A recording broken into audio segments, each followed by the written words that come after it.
오늘 교리 공부 우리 교재 12장과 13장 12장은 스스로 계시는 하나님이고 13장은 하나님의 전능하심이 오늘 주제입니다. 먼저 스스로 계시는 하나님에 대한 내용을 먼저 공부하겠습니다. 이게 한문 표현으로는 자존 그렇게 합니다. 스스로 자자에다가 존재한다. 자존, 하나님의 속성 가운데 자존성. 하나님은 스스로 존재하시는 분이시다. 이 하나님이 스스로 존재하신다 하는 이 표현 자체가 여기 있는 것처럼 하나님 자신은 창조받은 존재가 아님을 시사한다 그랬습니다. 하나님을 창조주라고 볼 때에 하나님만이 창조주이시고 그리고 하나님 이외의 모든 것은 피조물이죠. 피조물은 어떠한 것이 되었든지 스스로 존재할 수 없습니다. 모든 피조물을 존재하게 하는 원인으로 창조주이신 하나님이 계시죠. 그래서 어떤 것이 있는데 이것이 만들어진 존재다, 피조물이다. 그러면 그것을 우리가 창조주와는 구별되는 존재로 볼 수밖에 없고 피조물은 스스로 존재할 수 없고 또 어떤 존재가 그렇게 만들어졌다라고 하면 우리가 그것을 피조물이라고 해야 되고 창조주라고 말할 수 없어요. 그러니까 창조주의 독특한 특성을 보여주는 것 중에 하나가 바로 이 자존성입니다. 스스로 존재한다.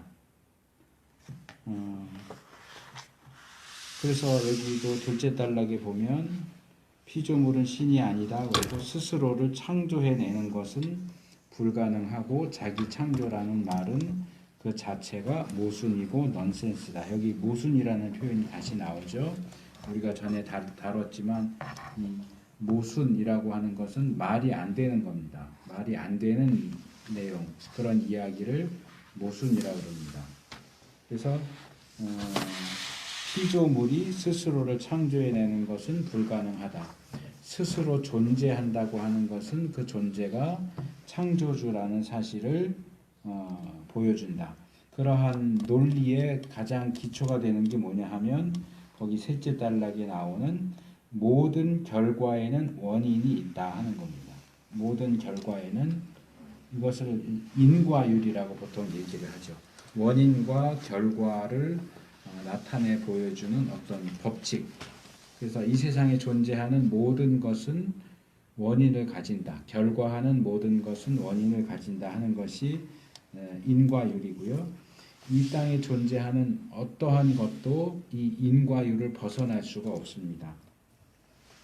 그래서 그런데 이제 이 경우에 이제 논리에 있어서 논리를 따지면 이제 비약이라고 해야 될 수도 있고 어쩌면 이 논리에는 해당되지 않는 예외적인 경우라고 말해야 될 텐데 모든 것은 존재하는 모든 것은 원인을 가진다라고 하는 것이 기본적인 원리인 반면에 하나님의 경우에는 그게 해당되지 않습니다. 하나님은 존재하시지만 원인을 가지지 않으신다는 겁니다. 그래서 여기 하나님은 결과가 아니다. 결과가 아니기 때문에 원인도 가지지 않는다 하는 얘기고 시작이 없기 때문에 선행하는 하나님의 존재 이전에 하나님 존재의 원인이 되는 선행하는 원인이 없다. 그래서 이 자존성과 연결되는 하나님의 속성이 하나님의 영원성입니다. 하나님은 영원부터 존재하신다. 영원부터 존재한다는 얘기는 다르게 바꿔 말하면 시작도 없고 끝도 없다 하는 얘기죠. 이게 시작이 없다는 말은 오늘 우리가 살펴보는 내용과 연결시키면 원인이 없다는 얘기입니다. 그러면 존재하는 모든 것은 원인이 있다라고 얘기했는데 하나님도 존재한다면 하나님도 원인이 있어야 되지 않느냐라고 말할 수 있겠죠. 그러니까 인과율의 법칙을 따른다면 하나님도 원인이 있어야 하는데 성경과 신학에서는 하나님은 원인을 가지지 않는다라고 말합니다. 그래서 이 누가복음에 나오는 족보를 보면 요셉에서부터 시작해서 요셉의 아버지, 요셉의 할아버지 해갖고 쭉쭉쭉 이제 거꾸로 올라가죠. 마태복음의 족보는 아브라함부터 해서 쭉 내려오는 족보인데 누가복음의 족보는 계속 올라가는 족보입니다. 그래서 어디까지 올라가느냐 하면 아담까지 올라오고 누가복음의 우리 개역성경의 번역된 표현을 보면 그 이상은 이렇게 되어 있죠. 그 이상은 아담 그 이상은 하나님이다. 그래서 그 모든 족보의 최고 가장 높은 데 존재하는 첫 번째 출발 지점으로 하나님을 제시하는데 하나님 그 이상은 없다는 거죠. 하나님은 원인이 없어요. 그래서 아까 조금 전에 얘기한 것처럼 모든 결과에 원인이 있다고 한다면 하나님도 원인을 가져야 되지 않겠느냐 하는 것이 논리적으로는 어느 정도 맞는 이야기이지만 그런 일반적인 논리가 하나님에게는 적용되지 않는다. 그러니까 여기에 대한 것이 이제 반응이 두 가지가 나올 수 있죠. 첫째는 왜 하나님에게는 적용이 안 되느냐? 그것이 절대적인 법칙이라면 하나님에게도 적용이 돼야지라고 하는 주장이 나올 수 있고 다른 한편에서는 우리가 앞에서 살펴본 것처럼 하나님은 인과율이 적용되지 않는다. 하나님에게는 원인이 없다라는 것 자체가 하나님이 일반적인 존재가 아니라는 것을 증명한다. 하나님이 신이시라는 것을 증거하는 것이다. 이런 식으로 이제 논리를 펼 수도 있겠죠. 그래서 원인이 존재하지 않는 존재, 원인이 없는데도 존재한다고 하는 그런 것들은 우리가 이 땅에서는 하나님 이외에는 발견할 수 없는 아주 특별한 케이스라는 거죠. 그래서 그 셋째 단락 밑에서 넷째 줄 보면 이와 같은 것을 여기 것 이렇게 되어 있는 이와 같은 다른 것 하나님이죠. 스스로 존재하시는 그런 존재를 우리는 알지 못한다. 우리의 준거 틀 안에서 여기 준거 틀이라는 것은 기준이 되는 틀인데 여기서 제시하는 기준이 되는 틀은 조금 전에 말한 모든 결과에는 원인이 있다라는 거죠. 인과율이라고 하는 기준에 의해서 우리가 인식하는 모든 것은 의존적이고 피조계에 국한된 것들이지 피조물이 아닌 창조주에게는 해당되지 않는다. 인과율은 이 창조된 피조 세계 안에서만 어떤 절대적인 원리가 되는 것이지 피조 세계를 넘어선 창조주에게는 적용이 안 된다 하는 얘기입니다. 교리 시간에는 다루지 않았지만 아마 뒤에 나올지 모르겠어요. 근데 이제 설교할 때는 제가 몇 번 지적해서 얘기했던 적이 있습니다. 그건 뭐냐 하면 예를 들어서 하나님은 남자냐 여자냐 이런 논의가 나오는데 답은 하나님은 남자도 여자도 아니다. 전통적으로는 이제 하나님이 아버지라고 되어 있지 않느냐.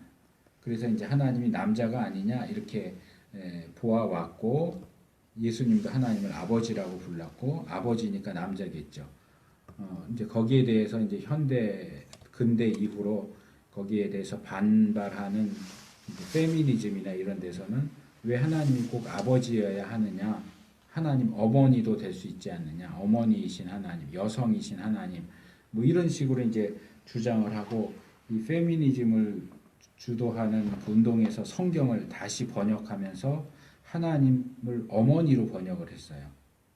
그러니까 Father God이 아니고 Mother God 이렇게 번역을 하기도 했는데 이런 식의 이제 하나님의 성에 대한 하나님이 남성이냐 여성이냐 하는 그런 논리는 하나님을 우리의 준거 틀 안으로 끌어내리는 행동이에요.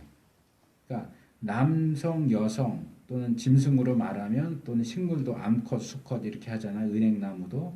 그러니까 무엇이든지 존재하는 것은 무생물이 아닌 한은 남성과 여성으로 되어 있다. 이게 기본 준거 틀이고 그러니까 하나님도 남성이든지 아니면 여성이어야 한다라고 하는 것은 그 준거 틀을 하나님에게도 적용시키는 것인데 하나님은 피조된 존재가 아니기 때문에 남성이냐 여성이냐를 이야기할 수 없다라고 하는 것이 신학적으로 내려진 결론입니다. 그러니까 하나님은 남성으로서의 모습으로도 나타나지만 여성으로서의 모습으로도 나타나요.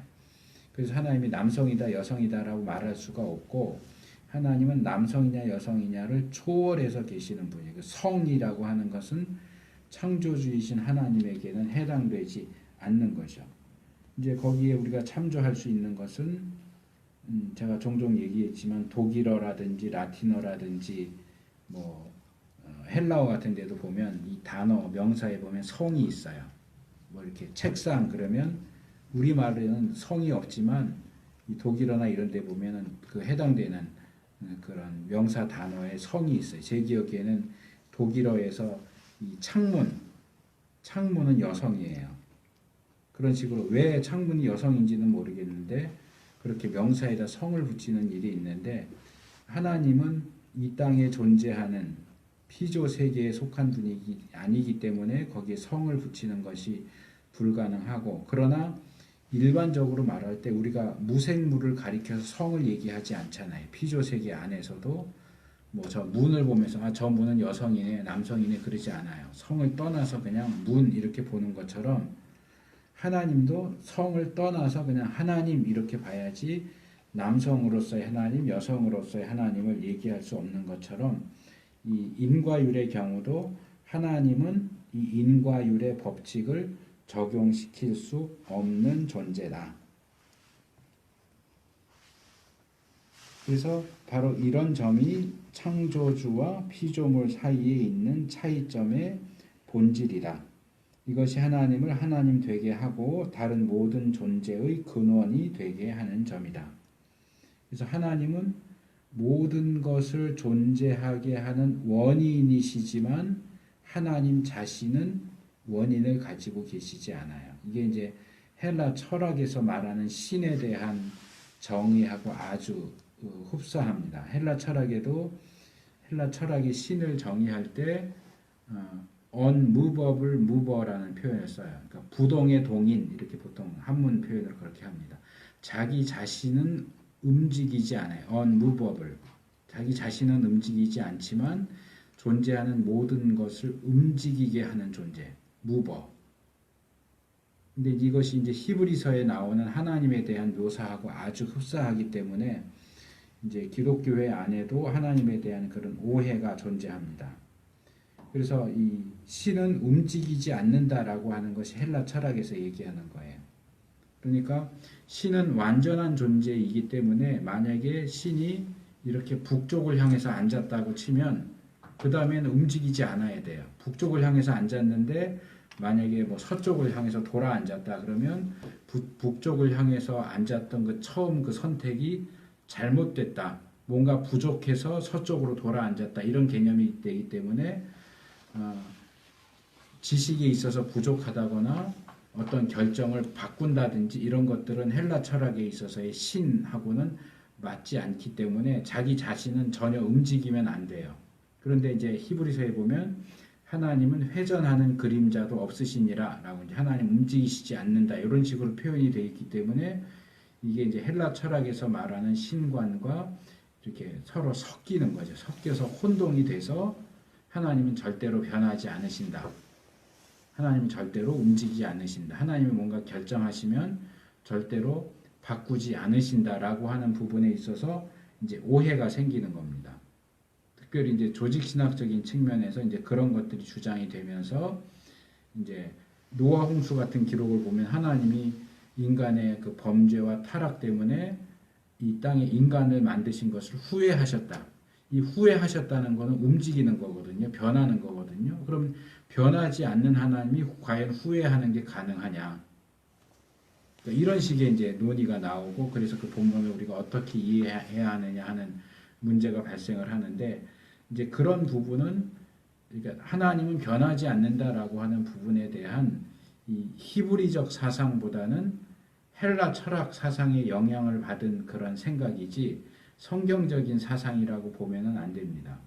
히브리 사상에 의하면은 하나님이 변하지 않는다. 물론 하나님 변하지 않는 건 맞아요. 변하지 않는 건 맞지만 헬라 철학에서 말하는 것처럼 뭐 이렇게 조금도 몸을 이렇게 틀 수도 없고 움직일 수도 없고 한번 앉으면 돌아 앉을 수도 없는 그런 존재, 그런 분이냐라고 할 땐 그렇지 않아요. 그 부분에서 이제 이 히브리적 사고에서 굉장히 중요한 것 중에 하나가 이제 선지서를 연구할 때 나오는 얘기인데요. 그 유대인 랍비 가운데 아브라함, 조슈아, 헤쉘이라고 하는 사람이 이 선지자들이라는 책을, 이렇게 두꺼운 책을 쓰면서 거기서 이제 하나님에 대해서 무슨 얘기를 하냐면 하나님의 파토스에 대해서 얘기해요. 파토스. 이제 그거를 감리교 신학교 하신 이현주 목사님이 종로서적에서 나온 그분 책 번역하면서 그걸 정념 이렇게 번역을 했어요. 근데 조금 적합한 표현은 아닌 것 같은데 이게 이제 헬라 수사학에서 얘기할 때 세 가지 항목 중에 하나야. 그러니까 하나는 로고스고, 그 두 번째는 파토스고, 세 번째는 에토스예요.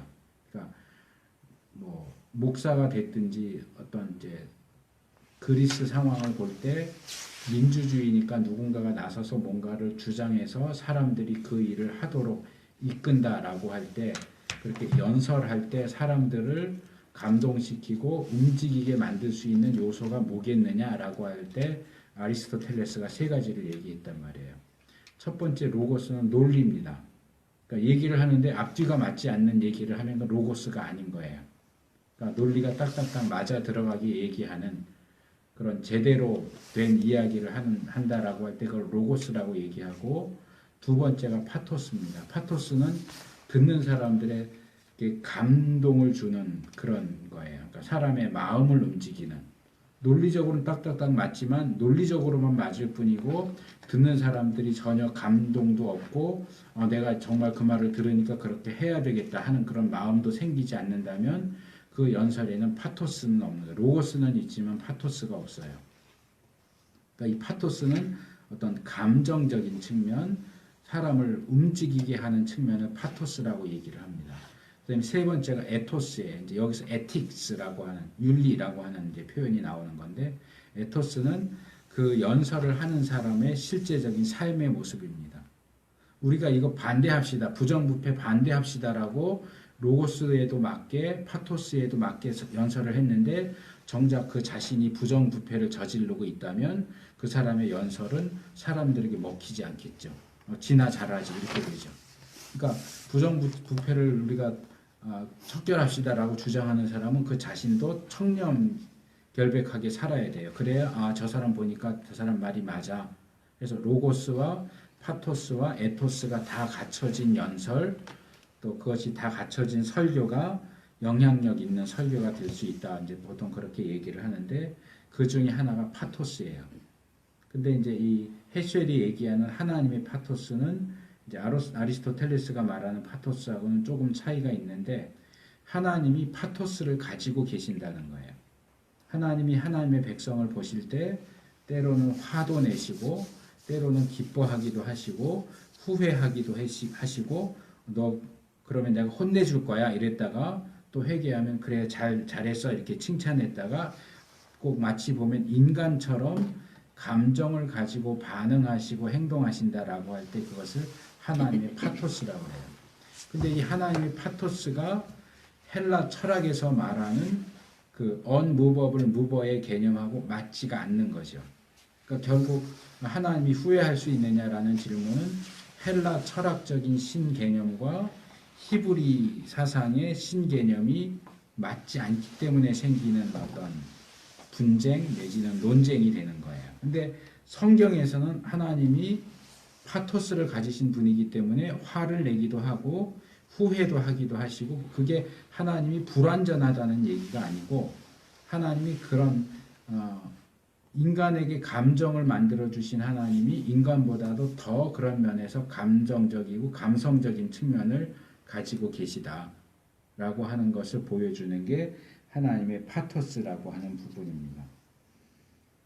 그래서 이 스스로 존재하신다, 원인에 대한 얘기, 또 변화에 대한 이야기, 이런 논리들 속에서 우리가 물론 우리가 그게 어디서부터 온 건지는 분별해 낼 수 없을 수도 있어요. 이제 목사님들이 가르치거나 설교하거나 또는 우리가 주변에서 이렇게 들을 때 이 헬라 철학적인 신관념, 하나님은 절대로 변하지 않아, 하나님은 생각을 바꾸지 않아, 하나님은 방향을 바꾸지 않아, 뭐 이런 것들은 사실상 이 헬라 철학에서 온 사상이고 히브리 성경적인 히브리 사상에서는 그렇게까지 얘기하지 않아요. 하나님 후회도 하실 수 있고 뜻을 바꾸시기도 하시고, 물론 기본적인 하나님의 성향은 그대로 가겠지만 사람의 반응에 따라서 이렇게 밀고 당기고 하는 그런 일도 하실 수 있는 분으로 성경이 얘기하고 있기 때문에, 아까 오전에 설교하면서도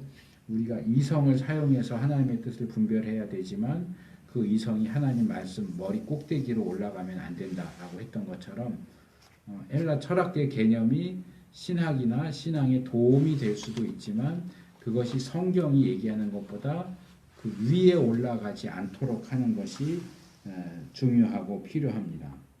그래서 이 하나님은 스스로 존재하신다라고 하는 이 개념은 이성의 법칙, 논리의 법칙, 과학의 법칙에 위배되지 않는다. 이것은 합리적이고 정당한 개념이다.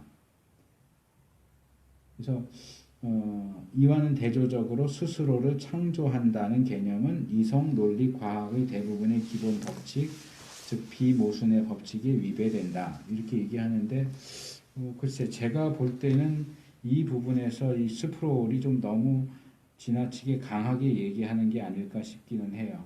왜냐하면 아까도 제가 앞에서 시작한 것처럼 모든 결과에는 원인이 있다라고 하는 것은 이 존재하는 피조 세계 안에 적용되는 거고, 이 피조 세계와는 별개로 존재하는 피조된 존재가 아닌 하나님에게는 이게 해당되지 않는다라고 했는데, 이 피조 세계 안에서는 이 인과율의 법칙은 여기 있는 것처럼 이성, 논리, 과학의 범주에 위배되지 않죠.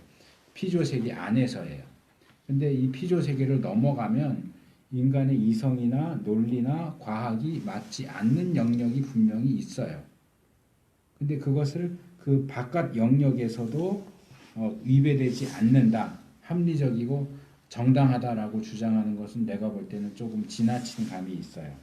왜냐하면 하나님은 초이성적이고 초논리적이고 초과학적인 분이기 때문에 그 부분을 우리 이 피조세계 안에서만 적용이 되는 이성과 논리와 과학 한계 안에서도 충분히 이해가 된다라고 주장하는 것은 제가 볼 땐 조금 문제가 있을 수 있지 않겠나라는 생각이 듭니다. 그래서 이렇게 정리를 하면 될 것 같아요. 모든 결과는 원인을 가진다라고 하는 인과율의 법칙은 하나님께서 창조하신 세계, 피조 세계 안에서만 절대적으로 적용이 되는 원리입니다. 그러나 창조 세계 바깥에 계신 존재, 하나님이 유일하게 이 창조 세계 바깥에 존재하시죠. 창조 세계 바깥에 존재하는 하나님에게는 이 인과율의 원리가 적용되지 않는다. 인과율의 원리가 적용되지 않는다는 점 자체가 하나님이 창조된 존재가 아니고 만들어진 존재가 아니고 스스로 존재하시는 우리와는 완전히 질적으로 다른 신이시다라고 하는 것을 증명하는 것이다. 이렇게 이해를 하면 될 것 같아요. 이걸 이성, 논리, 과학으로도 얼마든지 입증될 수 있어라고 말하는 것은 좀 지나친 자신감이 아닌가 하는 생각이 듭니다. 그래서 이 부분은 이제 요약을 하면, 첫째, 모든 결과에는 원인이 있다. 인과율의 법칙이죠. 이건 이제 자연 법칙이고 창조 세계 안에서는 절대적인 겁니다. 뭔가 부서졌다. 그럼 그게 부서지는 원인이 있어요. 저절로 부서졌어. 그런 건 없어요. 뭐가 떨어졌다. 그러면 뭔가 원인이 있어서 떨어진 거지 원인이 없이 뭔가 떨어지는 일은 일어나지 않아요. 모든 것에는 원인이 존재해요. 근데 이것은 이 존재하는 이 창조 세계 안에서만 절대적인 것이지 그것을 넘어서서는 그게 적용되지 않는다. 그래서 하나님은 결과가 아니시다. 그분에게는 원인이 없다. 요것도 지금 제가 얘기하는 걸로 바꿔서 표현하면 하나님은 창조 세계 너머에 계시는 존재이기 때문에 원인 결과를 가지고 말할 수 없는 분이에요. 아예. 그러니까 자꾸 창조 세계의 원인을 거기에다가 하나님에게 끌어올려서 또는 하나님을 끌어내려서 창조 세계에만 적용되는 원칙을 하나님에게 적용하라고 하는 건 잘못된 거죠. 예를 들면 학교 안에서 학생들에게만 적용되는 어떤 학칙을 그 학교 학생도 아닌 사람에게 자꾸 적용시키면 말이 안 되잖아요. 그러니까 그것하고 똑같아요. 인간 세상 안에서만 적용되는 법칙을 인간 세계 바깥에 존재하는 분에게 자꾸 적용시키고 당신도 이것 따라 해야지 라고 하는 것은 하나님을 끌어내리거나 인간 세상의 법칙을 하나님 수준으로 끌어올리거나 하는 거죠. 그 분량에 대한 거죠. 그 분수에 지나게 하는 거죠. 그러니까 이 부분에서 하나님이 우리와는 다른 차원의 다른 영역에 계시는 분이라는 사실을 인정하는 것이 필요하다. 그리고 창조 세계 안에서 스스로를 창조한다는 개념은 비합리적이다. 왜냐하면 원인 없는 결과는 없으니까 스스로 창조한다는 것은 무언가 이 세상에 존재하지만 원인이 없는 결과가 있을 수 있다라고 하는 건데 그러면 그건 신이지 창조 세계에 있는 존재가 아니란 말이에요. 그러니까 그런 건 있을 수 없다. 스스로 존재한다는 것은 합리적 개념이다. 요거 제가 좀 전에 지적한 것처럼 요거는 조금 논리적으로 볼 때는 너무 지나치게 자신감을 보이는 주장이 아닌가 싶어요. 제가 볼 때는. 그러니까 이것은 이 합리적이라고 하는 건 이 창조 세계 안에서 적용할 때도 맞는 얘기다라고 하는 주장처럼 보이는데 그렇게 보면 3번과 4번이 서로 모순돼요. 스스로 창조한다는 개념은 비합리적인데 스스로 존재한다는 개념은 합리적이다. 이건 조금 제가 볼 때는 문제가 있어요. 스스로 창조하는 것과 스스로 존재하는 걸 얼만큼 다른 개념으로 보는지는 모르겠는데 제가 볼 때는 크게 다르지 않은 것 같고요. 스스로 존재하는 것은 합리적으로 가능한 것일 뿐 아니라 필요하기도 하다. 그리고 4번, 5번은 제가 볼 때는 조금 조정해서 봐야 하지 않겠느냐. 하나님은 하나님이시기 때문에 이 세상에만 적용시켜야 하는 원리를 하나님에게 적용시킬 수 없다. 이쪽으로 좀 대체해서 생각을 할 필요가 있지 않겠나 하는 생각이 듭니다. 자, 일단 12장 요 정도 말씀을 드리고 13장 하나님의 전능하심. 자, 전능 그러니까 온전 전자에다가 능력 능자를 쓰죠. 그래서 하나님의 능력은 완전하다. 이렇게 전능이라는 한문 표현만 보면 하나님이 완전한 능력을 가지고 계시다. 이렇게 이제 이해를 할 수 있을 텐데 하나님이 완전한 능력을 가지고 계신다는 건 또 우리가 어떻게 이해해야 할까? 또 다른 한편으로 이 하나님의 전능은 다른 표현으로 바꿀 때 이렇게 표현을 합니다. 하나님은 무엇이든지 하실 수 있다. 근데 이 하나님의 전능을 무엇이든지 하실 수 있다라고 바꾸어 표현하는 것은 조금 위험성이 있는 방식입니다. 그래서 하나님이 무엇이든지 하실 수 있다라고 하는 표현을 쓸 때 거기에서 파생되어 나오는 질문이 있는 거죠. 이 13장이 그 질문으로 시작을 하는 겁니다. 그래서 이런 질문. 하나님은 자신이 들어 옮길 수 없을 만큼 큰 바위를 만드실 수 있느냐. 이것은 이제 교회 역사상에서도 종종 제기됐던 문제입니다. 하나님이 전능하시다면 자신이 들 수 없는 돌덩이도 만들 수 있어야 되지 않느냐. 자신이 들 수 없는 돌덩이를 만들 수 없다. 그러면 전능하지 않은 거죠. 근데 자신이 들 수 없는 돌덩이를 만들 수 있다. 그러면은 만들 수 있다는 측면에서는 전능하다고 할 수 있을지 모르지만 하나님이 들 수 없는 돌덩이가 존재한다는 것은 역시 하나님이 전능하지 않다는 그런 주장이 된단 말이에요. 그러니까 비슷하게 하나님은 세모난 동그라미를 만들 수 있느냐. 뭐든지 할 수 있다면 세모난 동그라미. 근데 세모난 동그라미는 존재할 수 없단 말이에요. 세모는 각을 가지고 있는 거고 동그라미는 각이 없는 건데 각을 가진 동그라미라는 건 우리가 다뤘던 그 개념 표현으로 하면 그건 모순이에요. 그건 불가능한 거예요. 그런 거는 하나님도 하실 수 없어요. 그러면 하나님도 하실 수 없다. 그러면 그럼 하나님 전능하지 않네.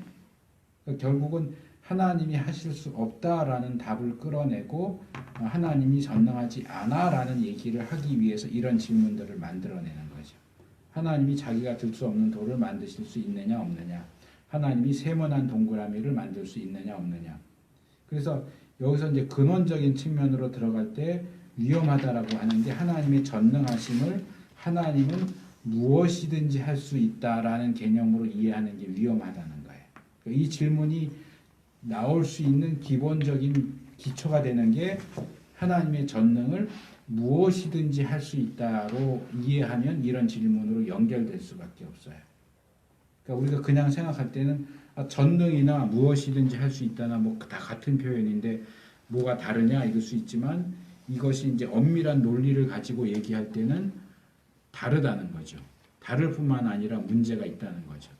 그래서 하나님의 전능하심을 무엇이든지 하실 수 있다라는 표현으로 바꾸어 표현하는 것이 가능하려면 거기에 전제를 하나 붙여야 돼요.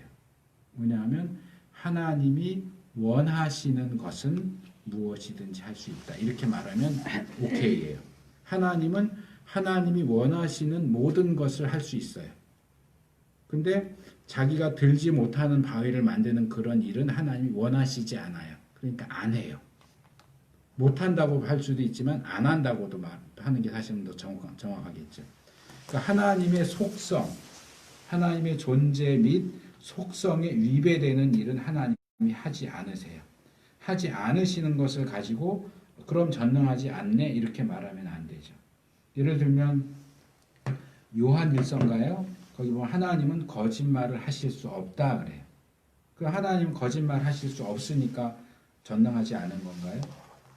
거짓말을 하는 것은 하나님의 속성에 위배되기 때문에 하나님은 거짓말을 하지 않으세요. 거짓말하는 것을 원하지 않으세요. 원하지 않으실 뿐만 아니라 원하지 않으시기 때문에 하지 않으세요. 그러니까 하나님이 하지 않으신다고 해서 하나님이 전능하지 않다라고 말할 수 없다는 얘기예요. 굉장히 중요한 얘기입니다. 그러니까 하나님이 할 수 없다와 하지 않으신다. 그러니까 엄밀하게 말하면 하지 않으시는 거고요. 그냥 쉽게 표현을 하면 하지 못한다. 거짓말을 할 수 없다. 이렇게도 표현이 되는데 할 수 없다 그러면 우린 자꾸 이제 전능하지 않네 이런 쪽으로 가기 때문에 그런 부분을 좀 더 정확하게 표현하기 위해서는 하지 않으신다 이렇게 표현하는 것이 더 좋겠고 그래서 하나님의 전능하심 얘기할 때는 그냥 하나님은 무엇이든지 할 수 있다 이렇게 표현하면 위험성이 내포된 표현이기 때문에 그런 표현을 사용하지 않는 게 좋고 하나님은 원하시는 것을 무엇이든지 할 수 있다 이렇게 표현하는 것이 정확한 표현입니다. 그래서 지금 첫째 단락, 둘째 단락은 다 하나님이 옮길 수 없는 바위에 대한 얘기를 쭉 얘기를 하고 있어요. 그래서 여기 이제 셋째 단락으로 보면 이제 이런 질문에 여기에 자리 잡은 딜레마는 그릇된 딜레마다. 왜냐? 전제가 그릇됐기 때문이다.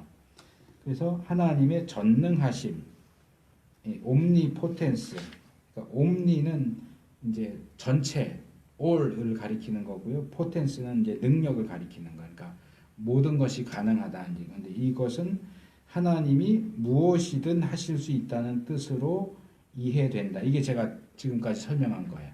하나님의 전능을 뭐든지 할 수 있다. 이렇게 하면 잘못 갈 수 있다는 거예요.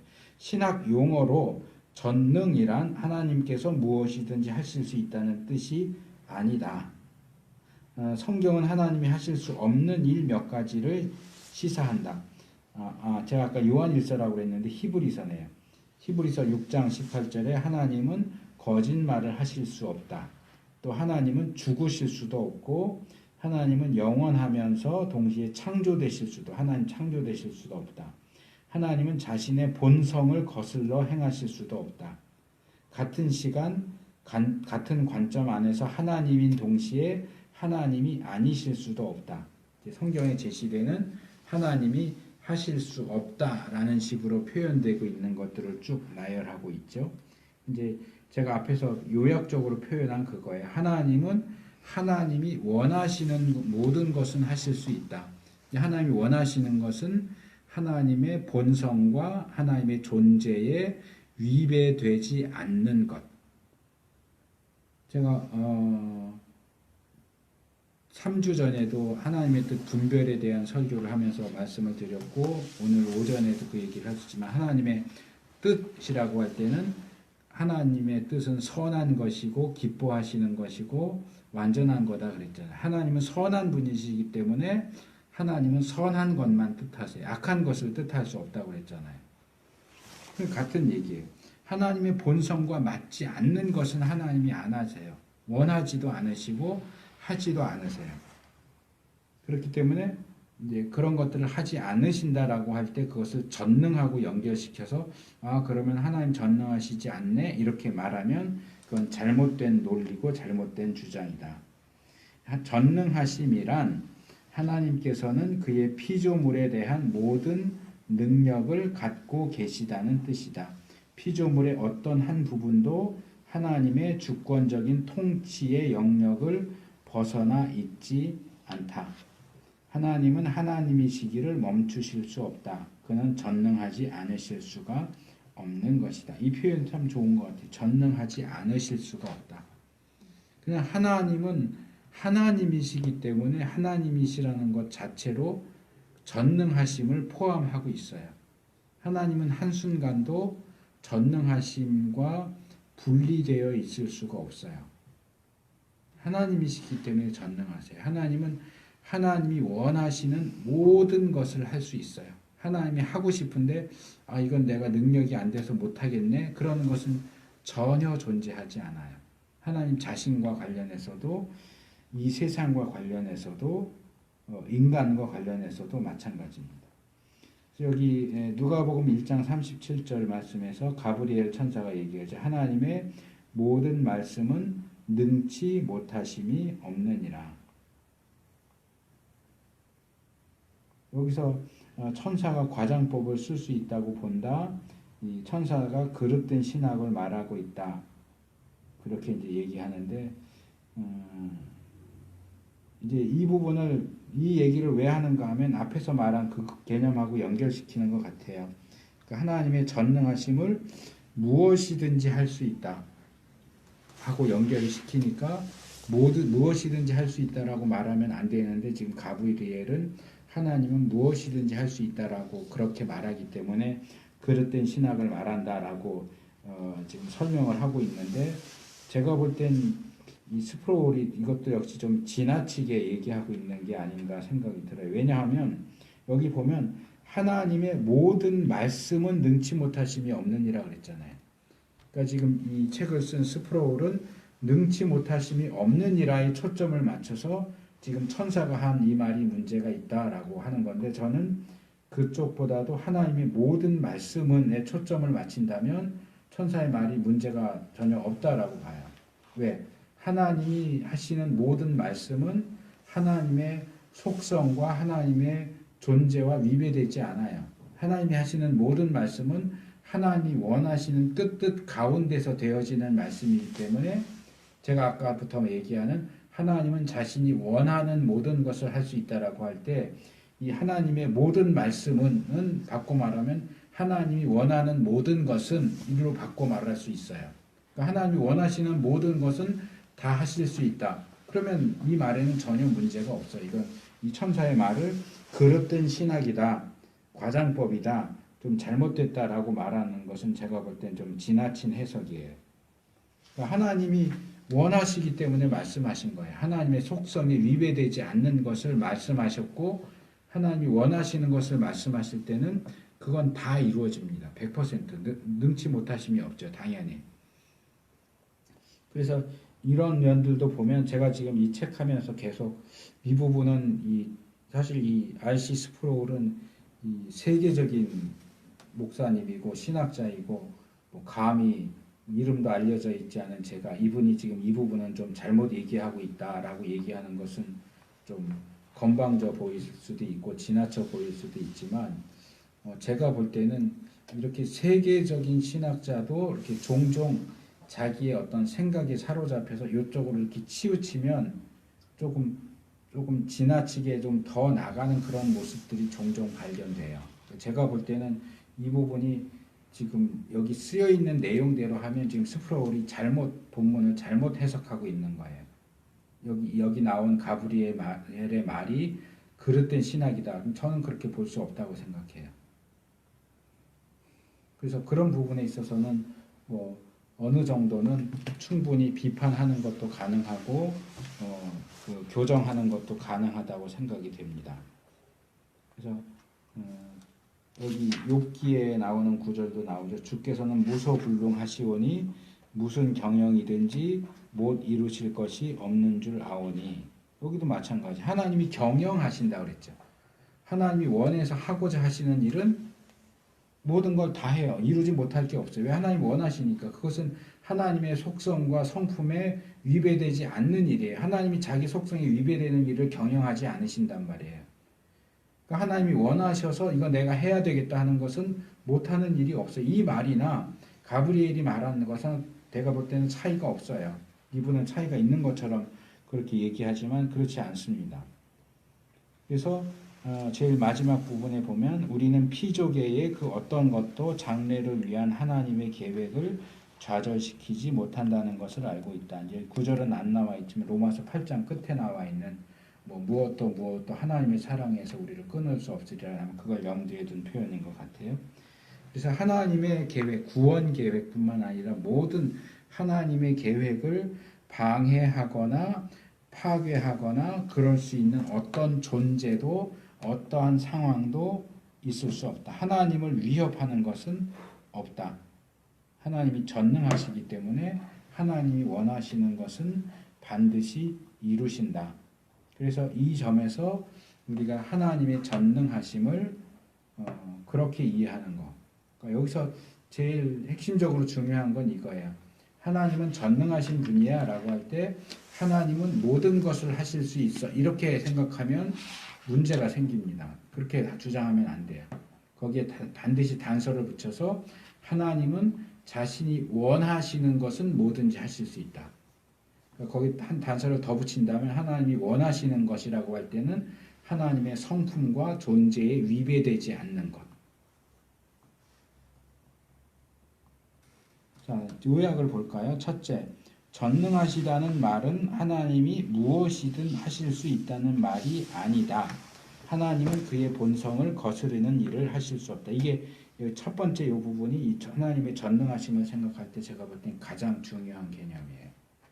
하나님은 하나님 본성을 거스리는 일을 하지 않아요. 하나님 거짓말 해보세요. 하나님 거짓말 못해요. 그럼 전능하지 않으시네요? 아니에요. 거짓말하는 게 하나님의 본성에 어긋나기 때문에 하나님 그 일을 안 하시는 거예요. 못하신다고 표현할 수도 있지만 어쨌든 하나님은 하나님의 본성에 어긋나는 것을 하지 않으시고 누구도 하나님이 본성에 어긋나는 일을 하도록 강요하거나 강제할 수 없어요. 둘째, 전능하시다는 말은 하나님의 주권적 능력과 권위와 피조계의 질서 유지와 관계된다. 그러니까 하나님의 전능하심이 어떤 영역에서 나타나는가를 조금 세세하게 표현한 거고요. 전능하심은 사악한 자에게는 위협이 되지만 믿는 자에게는 위로의 원천이 된다. 뭐 그런 거 가끔 뭐 영화나 소설 이런 데 또 나오잖아요. 굉장히 능력이 많은 힘센 사람이 있어요. 그리고 보면은 그 사람과 함께 뭐 팀을 이뤄서 간다고 할 때 그 사람이 뭔가를 할 때마다 깜짝깜짝 놀라죠. 저 사람은 저런 것까지 할 수 있어? 그럴 때 이런 말을 하죠. 이 사람이 우리 편이라서 참 다행이다. 이 사람이 상대 우리와 적군 편에 가 있었다면 우리가 얼마나 힘들었을까. 그러니까 전능하신 하나님이 우리 편이다. 이건 정말로 큰 위로죠. 하나님이 만약에 우리를 대적하는 위치에 가 계신데 그 하나님이 전능하신 분이다라고 할 때 우리한테 얼마나 큰 위협이 되겠어요. 근데 성경은 그 전능하신 하나님이 우리 편이다라고 얘기하죠. 근데 중요한 것은 하나님이 우리 편이냐 하는 게 중요한 게 아니고 이 부분은 제가 이제 가끔가다 설교하면서 예화로 말씀을 드렸던 부분인데 링컨이죠. 노예 전쟁했던 사람이 맞나요? 아브라함 링컨이 이제 북부군, 남부군 이렇게 해가지고 싸울 때 북부군이었는데 남부군이 더 힘이 셌거든요. 노예를 계속 써야 된다고 주장하는 남부군이 거긴 이 농장이 많았기 때문에 노예가 필요했기 때문에 남부군은 노예 제도를 지지하고 북부군은 노예를 풀어줘야 된다 이렇게 해서 싸우는데 북부군이 자꾸 밀리는 거예요. 그러니까 이 참모 회의를 하면서 부하들이 링컨에게 그렇게 제안을 했대요. 우리 하나님이 우리 편이 돼서 우리를 도와주시도록 같이 기도합시다. 그랬을 때 이 링컨이 그렇게 말을 했대요. 아닙니다. 우리는 하나님이 우리 편이 되시기를 기도할 게 아니고 우리가 하나님 편이 될 수 있도록 기도해야 됩니다. 그거예요. 하나님이 우리 편이냐가 중요한 게 아니고 우리가 하나님 편이냐가 중요한 거예요. 하나님은 하나님으로 계세요. 그 하나님을 끌어다가 우리 편에 붙였다가 저쪽 편에다 붙였다는 건 우리가 할 수가 없어요. 우리가 하나님 편이 돼야 되는 거예요. 그래서 여호수아에서도 보면 여호수아가 이제 여리고성 전투하기 전에 천사를 만나잖아요. 근데 만나면서 당신은 우리 편입니까? 그럴 때 천사가 뭐라 그래요? 나는 너희 편도 아니고 저쪽 편도 아니고 난 하나님 편이다. 하나님은 하나님 편이에요. 우린 자꾸 하나님이 우리 편이 되주시기를 바라고 매달리지만 하나님은 항상 하나님 편이에요. 문제는 하나님이 우리 편이냐가 아니고 우리가 하나님 편이냐. 내가 하나님 편에 서 있느냐가 중요하죠. 넷째로 창조 시에 나타난 능력과 동일한 하나님의 능력이 구원 역사에도 나타났다. 이것은 나중에 이제 구원론이나 이 뒤에 아마 하나님의 작정, 예정 이런 내용들이 나올 것 같은데 그 부분에 있어서 중요합니다. 기억해 두실 필요가 있어요. 하나님은 창조에 있어서 절대적인 전능하신 능력을 행사하셨어요. 그 전능하신 능력은 창조에 있어서만이 아니라 구원에 있어서도 그대로 나타나요. 그러니까 이것은 하나님의 주권하고도 연결이 되는데 뭐 그때 가서 다시 또 얘기를 하겠지만 한 가지 말씀을 드리면 하나님이 이 우주를 창조하시고 지구를 창조하실 때 워낙 오래돼서 제가 정확히 기억이 안 나는데 이 지구가 똑바로 있지 않아요. 남극과 북극을 놓을 때 이렇게 완전히 이렇게 수직으로 돼 있지 않고 15도 정도 이렇게 기울어 있어요. 근데 과학자들은 뭐라고 얘기하냐면 이렇게 행성이 15도 정도로 기울어 있어야 기후나 이런 것들이 맞아서 생물이 존재할 수 있대요. 이게 15도가 아니고 16도만 기울어서도 생물이 존재할 수 없다는 거예요. 뭐 14도만 기울어 있어도 생물이 존재할 수 없대요. 딱 15도 기울어져 있어야 생물이 존재할 수 있대요. 그 15도 기울어지게 만들어 달라고 우리가 하나님한테 얘기했나요? 하나님 우리가 좀 존재할 수 있게 우리 이 지구 땅덩어리를 15도 기울여 주세요 그랬어요? 아니에요. 그 15도 기울인 거는 하나님의 주권적인 뜻과 하나님의 전능하심의 결과예요. 창조에 나타난 하나님의 주권적인 뜻이에요. 우리가 거기에 대해서 왜 하나님이 15도만 기울였습니까? 한 30도 기울이시죠. 이렇게 반대할 수도 없고 반대한다고 해서 지구가 더 기울어지는 거 아니에요. 그건 그냥 우리가 받아들여야 돼요. 지구가 15도 기울어져 있다라고 하는 것이 하나님의 주권적인 능력에 의해서 되어졌다라는 걸 그대로 받아들일 수밖에 없어요. 똑같이 구원에 있어서 하나님이 뭐 예정하신다든가 이것도 하나님의 100% 주권적인 뜻에 의해서 행해져요. 거기에 대해서 왜 하나님 예정하세요? 왜 하나님 어떤 사람은 구원하고 어떤 사람은 구원 안 하세요? 이러고 반대할 수 없어요. 작정에 있어서 창조에 있어서 나타난 하나님의 주권적인 뜻과 전능하심은 구원에 있어서도 그대로 나타난다는 거예요. 그래서 이게 작정과 예정과 이런 것들을 이해하는 데 있어서 어떤 기초적인 부분을 감당하기 때문에 꼭 기억해 두실 필요가 있습니다. 제가 작정, 예정 얘기할 때 또 얘기를 할 거예요. 마지막 다섯째, 세상의 그 어떤 것도 하나님의 계획을 좌절시킬 수 없다. 이건 이제 3번과 이제 연결시켜서 볼 수 있겠죠. 3번은 하나님이 우리 편이라는 게 얼마나 위로가 되느냐 하는 얘기인데 그 하나님이 우리에 대해서 가지고 계신 계획과 뜻은 누구도 좌절시킬 수 없어요. 로마서 8장에 있는 것처럼 무엇도 하나님의 사랑으로부터 우리를 끊을 수 없어요. 우리는 100% 안전하고 하나님의 우리에 대한 사랑과 모든 계획은 완전하게 이루어져요. 그 완전하게 이루도록 할 수밖에 없는 게 바로 하나님의 전능하심에 근거한 거예요. 그러니까 그 하나님의 전능하심을 믿는 것이 우리에겐 정말로 큰 위로와 이 안심거리가 된다 하는 것을 기억하시면 좋겠습니다.